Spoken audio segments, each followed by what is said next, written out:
There's also this element where I think probably any news organization would be susceptible to this to some extent. But it's just like once you commit to a narrative, right? Once you explore a narrative, once you commit to it, once you've made some big stories about it, it's going to take some challenge. It's going to take some serious introspection to change that. You're going to have to see some really serious evidence, right? Because on the face of it, because basically you have to admit to the world that you're wrong and your detractors are going to celebrate and everything else. It does take that kind of courage, but I do think that that should be the norm. That should be standard operating procedure at any newsroom that considers itself to be serious. And I think that's where we see this sort of big blind spot in the news industry where you look at for, in the US, for lawyers, or accountants, or doctors, or even real estate agents, they have to sort of agree to some sort of code of ethics. We have the Hippocratic Oath or the bar. In journalism, you have nothing. You can just one day say, I'm a journalist and I'm going to do things this way or that way. And one of those things, one of those practices or malpractices is that when you have a huge story that's reported by the Times or by anybody else and really seeps into the national conversation, becomes hard and fact, and then it turns out that the story is not true at all, as with the Trump-Russia collusion narrative, that you don't have front page headlines saying we were wrong. You have tiny little corrections in the back of the newspaper or maybe online somewhere, or even stealth editing that you don't even know it's been corrected, that has no ability to match the proportion of the original story. And that is a huge problem because the record never really gets corrected in our minds. It gets corrected on newsprint or online, technically, but in the minds of the readers, those stories stick. And I think that's what we're seeing with a lot of the big themes and tropes and stories of the past couple of years. Well, so you're just making me think of, the New York Times, I think, leads the world in Pulitzers, right? In Pulitzer Prizes. And so, indeed, Walter Duranty won a Pulitzer for his incredibly fallacious and destructive reporting on the Holodomor, right? And so, one of the things I had no idea about was that the New York Times had actually hired its own, like an independent consultant to assess whether that Pulitzer should be rescinded, right? And the consultant found that indeed it should. But then what happened?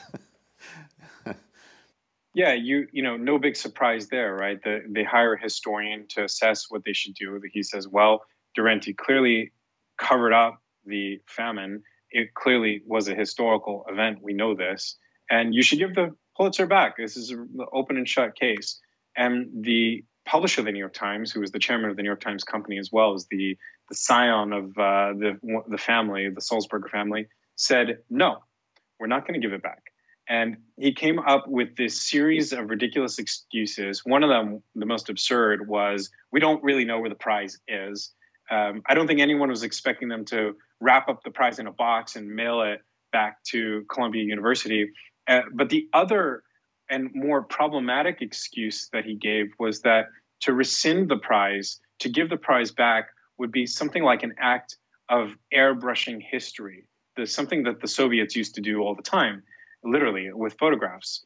And you think to yourself, wait a second, it was Durante who airbrushed history. It was Durante who whitewashed what was going on there, the crimes against humanity that Stalin had committed in Ukraine at the time.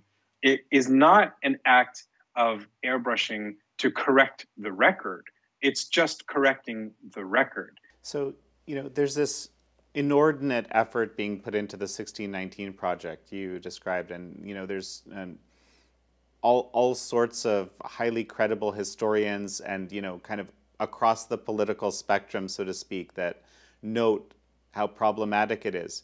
You even have the I guess the lead reporter or creator of the project basically saying this isn't historical.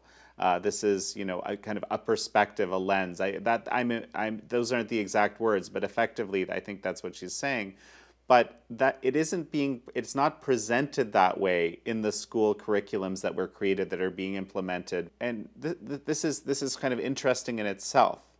Yeah, that is absolutely the case. The Times published this huge initiative, the 1619 Project, very quickly, you have major historians from across the political spectrum, and news outlets, again, from across the political spectrum, from the far left to the right, saying, wait a second, these claims are not historically supportable. They're simply not true.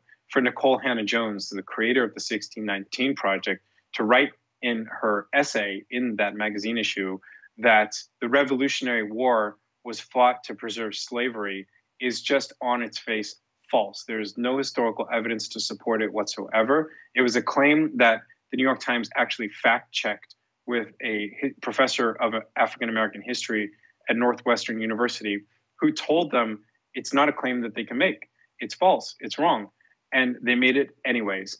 And the key there is to understand that the mistakes, the errors, and the falsehoods were not a problem for the New York Times. They didn't correct the biggest ones. They tried to defend them. They left most of them in there. And what you really start to understand is that those falsehoods were the point. Because if you're trying to change history, you literally have to change it. And that's exactly what the project does. It literally changes history without any basis, without evidence, in a non-scholarly way. But for the population that is consuming this stuff in schools, on podcasts, in the production, the TV and film productions that are forthcoming, it is taken as hard fact, hard and fast truth, because again, it's the New York Times brand. And the New York Times wouldn't print anything not true, right? This is how these things get sort of embalmed in the public consciousness. So have you gotten any pushback for doing this book? Yeah, there is always pushback when you're challenging an institution as powerful and well entrenched as the New York Times. When it came time to try get the book into the world, which actually was quite a long time ago, was really 15 or so years, I was met with resistance every step of the way. I was able, through some relationships and connections, to get to the very top levels of the publishing world, where people told me outright that they could never challenge the New York Times. They could never take that risk of publishing a book like this.